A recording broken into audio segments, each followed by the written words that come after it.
The Peter Wallenberg Marketing and Sales Award 2021 goes to Wen Hao Jin, Tilo Trumpp, Tabak, Chris Hauff, and Szymanski for a new business model to grow market leadership in the electrical vehicle and battery market.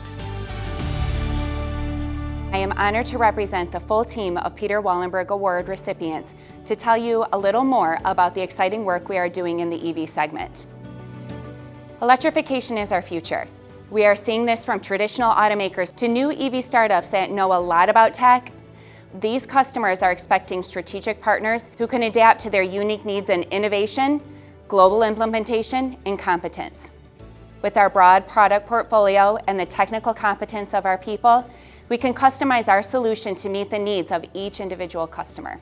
In our newly launched Innovation Center in Germany, we can take it a step further and test out the solution in proof of concept form for our customers so we can deliver a solution that exactly meets the application needs on day one.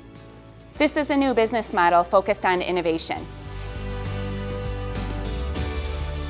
On behalf of myself and my co-Wallenberg Award recipients, we are so honored to receive this award and be a part of a team that is committed to developing a new market for a greener world.